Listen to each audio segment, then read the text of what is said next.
So welcome back to my channel. If you see me wearing the same thing that I was wearing in my previous video, it's because I've just uploaded 2 videos back to back, but will probably be uploaded or premiering on different days. I'm trying to kind of like batch content and knock it out while the spirit is flowing, while I'm in the mood, you know what I mean? But this is kind of like a part 2 to my previous video, but not really, but they kind of go like hand in hand. And this video is going to be about tips to help struggling homeschooling moms. Again, I'm looking down because I've taken notes. I don't want to forget anything. And a lot of my videos, this is just like a side note, a majority of my videos I don't take notes. I have in a few, but I notice when I don't take notes, I'll look back on my video and I'm like, dang, I could have added this in the video, or I forgot I wanted to mention this, like this is important. So I'm usually a talker and I could just do it, but I'm like, I want to be a little bit more organized, a little bit more strategic this year. Just write it down, okay? It's not gonna hurt to write it down. But anyways, looking down, let's get into it. Tips to help struggling homeschooling moms. These are just a few tips that have helped me. If you have any tips or you're a homeschooling mom, leave them in the comments. Let's help other people that are watching this video as well. I'm still learning. I'm still new at this. This is only my 2nd and a half, going on 3rd year. So yeah, so the first thing that I wrote down is to create a schedule and stay consistent, which again I mentioned in my last video of me, you know, things that I've learned becoming a mom. I believe in a schedule for school and your personal life. Okay, my son has to see how his homeschooling schedule is gonna go, how it's gonna flow. Is he gonna be doing math at the same time every day, English language arts at the same time? And when he does, it eliminates the questioning, it eliminates complaining, and he already knows what to expect. Okay, but outside of that, like just say it's a weekend and it has nothing to do with schooling, but you kind of want some peace because you have been schooling all week. Having a schedule is so important because they can be going, checking off what they need to do on the board. You know what I mean? There's time slots. I've even started getting down to the time. Now, I'm okay if things fall out of that time frame or whatever. If I put something, let's say from 10 o'clock to 10:20, if something happens at 10:25, I'm not like, oh my gosh, my schedule is messed up. But it's just like, it gives me peace knowing that there's a time and place for activities. And that even includes being intentional about being present. Again, I mentioned in my previous video, I had started experiencing guilt because I was starting to do more things that had to do with house chores and work and my career and my hobbies. And I wasn't being as present as I wanted to. And so now with the schedule, I could schedule in that time, whether that's movie time, whether that's sit down and talk time, whether that's we're going to play a game, we're going to go for a walk, we're going to go somewhere. I started writing that down, and it sounds tedious, but it's really not. And it gives you peace of mind because you know, okay, there's time allotted for that activity. And I'm not going to let any house chores go into that time slot because my chores already have a time to it. And sometimes it might sound like it's not that deep. Like, I don't need to do all that. But if you don't do all that, well, I'm going to speak for me. If I don't do all that and I don't really put a time slot to things, then I'll start to sit down or get on my phone, or I'll do something else. And it's like, no, this time is allotted for something else. Now I can actually see it on a board. I can't just sit down on my phone, because if I do, then I'm going to be complaining later about, well, there's just not enough time to be present and do this. No, there's time. This is going to actually open your eyes to how much time you waste. Okay, so create that schedule and stay consistent. Try to keep the schedule same every single day. The only things that really should be changing is maybe activities that you have. Like one day you might put, okay, from 10 to 11, we're going to the park. Well, maybe the next day from 10 to 11, y'all might go do something else, go to the library, or, you know, sit down and talk, or whatever it is, or draw, whatever it is that you have scheduled. Maybe just the activities are changing, but try to keep it kind of consistent.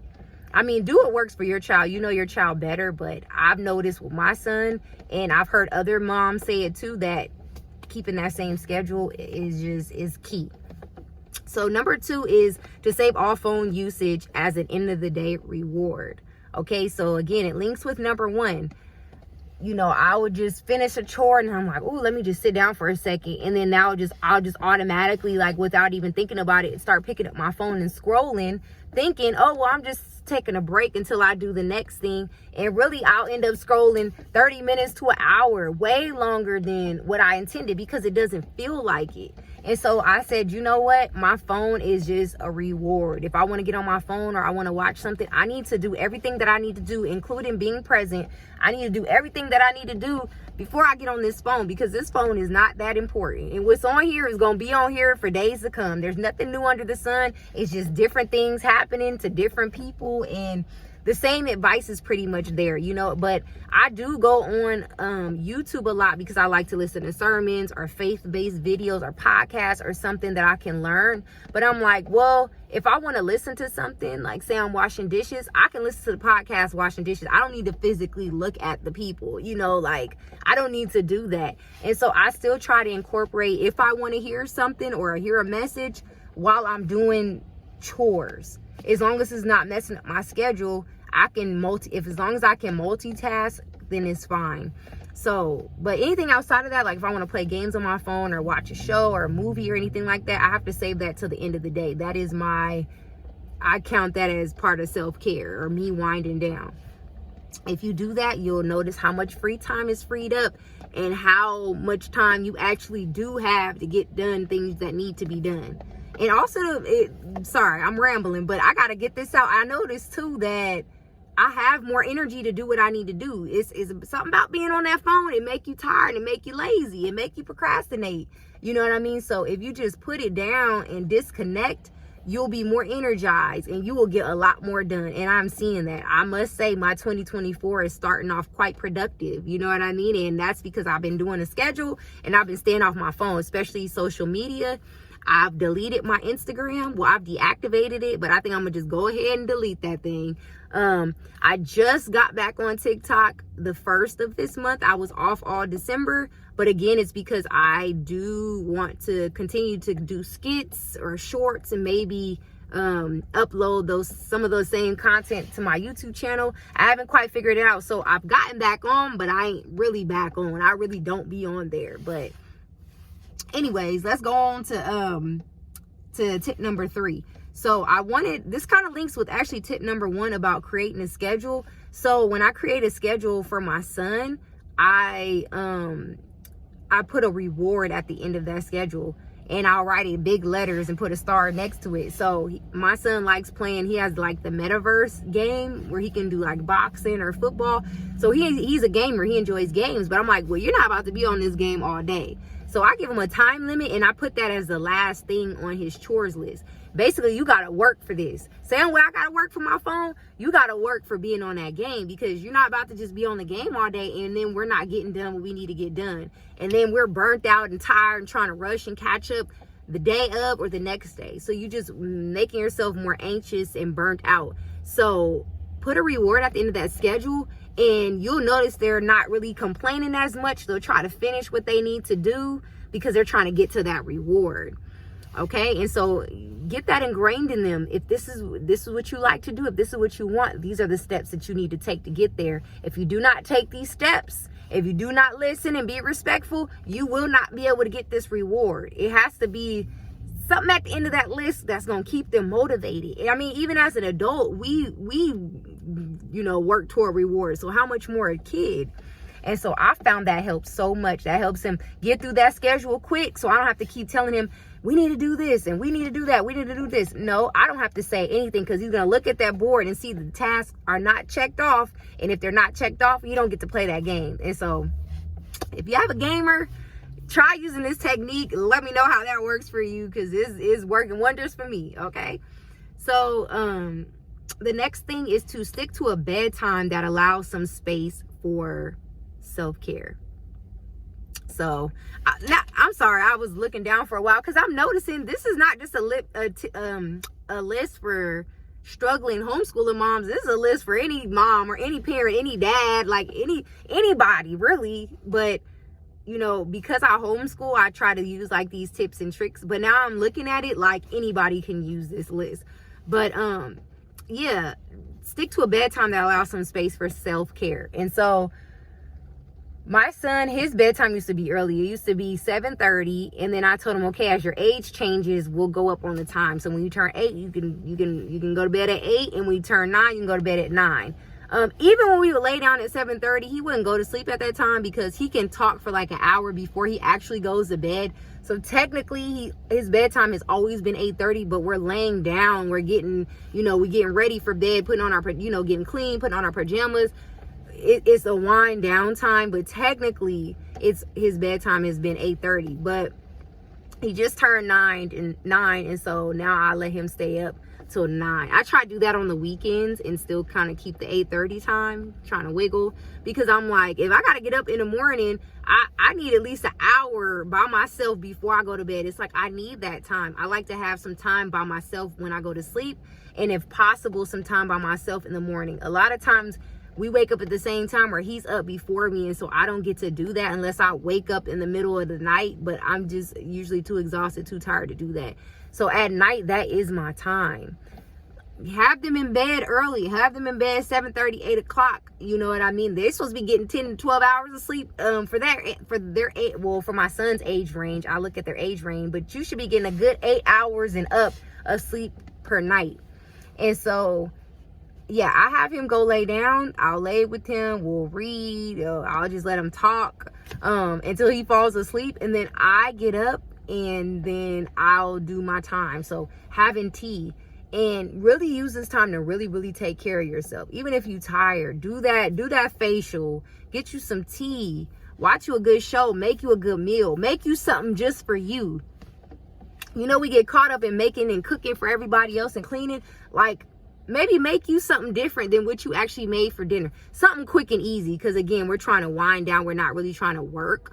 But when you're doing something nice for yourself, you being a little selfish, it don't so much feel like work, because it's kind of like, it is what it is. This is something I like. Just making yourself feel special, really making this self-care time stand out so you replenished and you're refueled for the next day. That's just so important.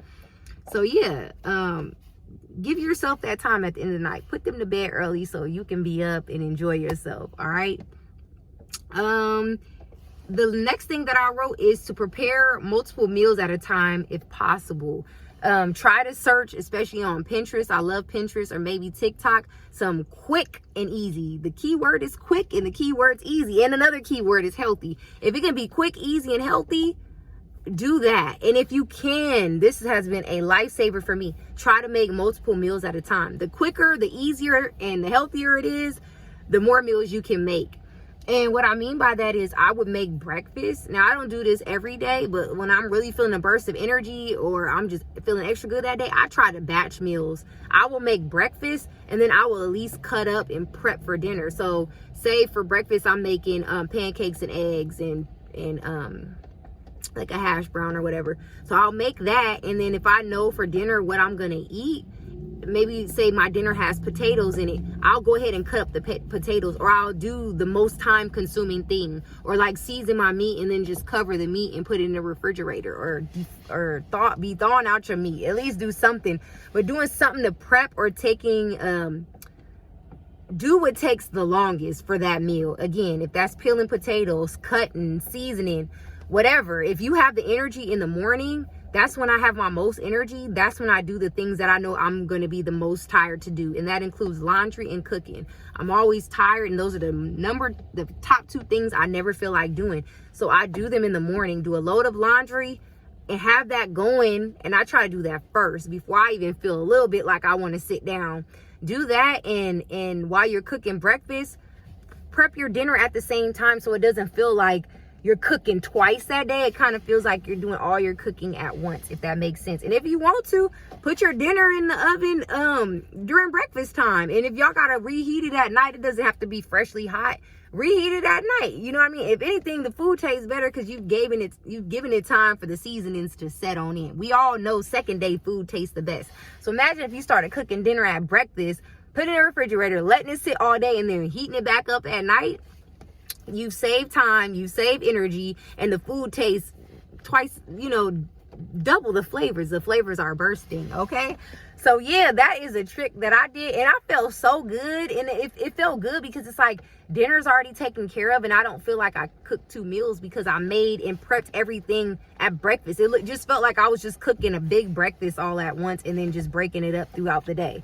So that is like key tip right there. And an example, because I'm always like, well, what kind of healthy meals? Like I need ideas. One thing that I just started doing are spinach wraps, and maybe I'll do a video, just like a quick 2-minute video, because it's not hard. But I'll put spinach, tuna, make sure you season that tuna, whatever it is that you put in it, spinach, tuna, cherry tomatoes. I'll squeeze some lemon juice, and I'll put it on the sun-dried tomato tortilla shells. So good, so good. You can eat it with like some jalapeno chips on the side. Maybe that's not that healthy, but every now and then I like a little crunch on the side. It's kind of like a sandwich and chips, but a lot of times I just eat it by myself. But if you need to get a little bit, like, make it feel more filling, or you can make it with a smoothie, I'll do that too. My son doesn't really like to eat greens. I'm not a big greens eater, so I throw all our greens in our smoothie and I get it down. And then for dinner, we kind of like the same vegetables. If we do like string beans or broccoli or asparagus, I just started really getting into asparagus. But like spinach, kale, the lettuces, I like to put those in smoothies. So I'll do a smoothie with all the greens and as many fruits as I could put in there. Strawberry, banana, peaches, because I'm like, we need all of this. Blueberries, antioxidants, get some vitamin C in there during snack time. So however you can get all them things in your body, get them in it quick and easy. Okay, quick and easy. What else? So number 8, I put plan some fun activities during the week, even if it's indoors and you don't have the money. Sometimes I'm like, man, I want to create more memories, I want to do more fun things, but budget is tight. We got bills and we got things coming up. The car breakdown every time you get a little bit of savings.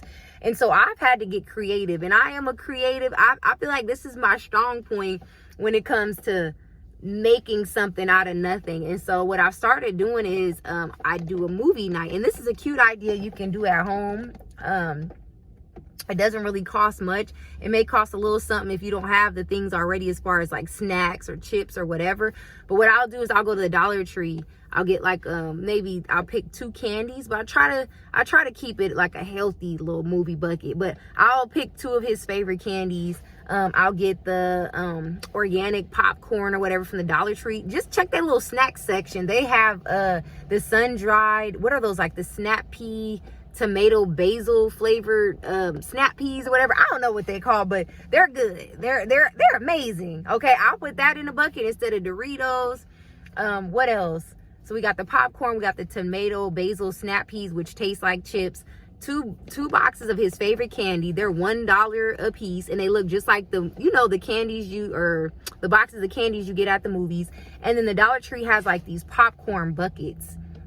And sometimes they even have the bags too, but I just use the buckets and I put all our snacks in there. And then to make it fun, we have like a little bar cart at home. Well, it ain't really a bar cart, but like a little roller basket or whatever you want to call it. But anyways, I'll put our snacks and stuff on there.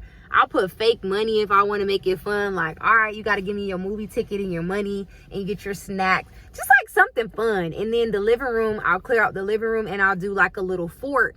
Or we have like these cushion pillows, and I'll set the pillows up kind of like the movie seats. So I have 2 cushions on each side, and then I have like underneath us, and then I'll put cushions on the side, so it kind of looks like the movie seat. You know what I mean? I'll bring out the blankets, dim the lights, and I'll just pick a good movie that both of us can enjoy. You know what I mean? So that's just like a cute idea, like bringing the whole movie experience at home, like really getting creative, going all in. You can wear matching pajamas, however, just spice it up, get creative. Another thing we like doing together is drawing together. I love drawing and my son loves drawing, and so it's so therapeutic. It's kind of like sneaking your own self-care in there too.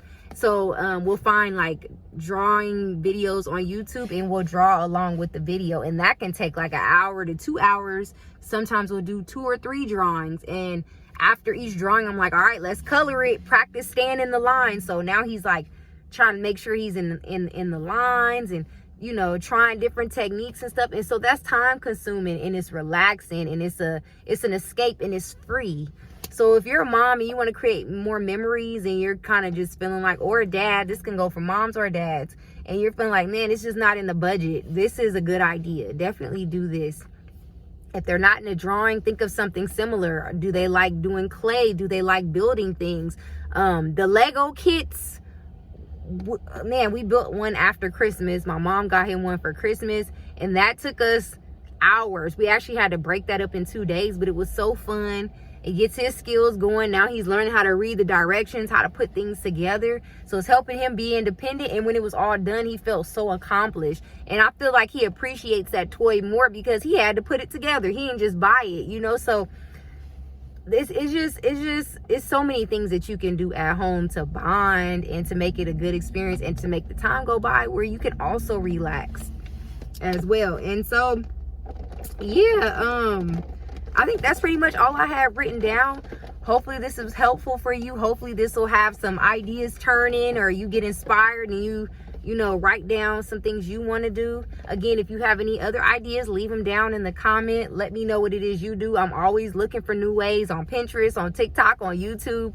But these are just some things that I've kind of picked up along the way that I see that's working for me, and it's giving me peace, and it's giving my son peace. And so, yeah, I hope you enjoyed this video, and I'll see you in my next one. Bye.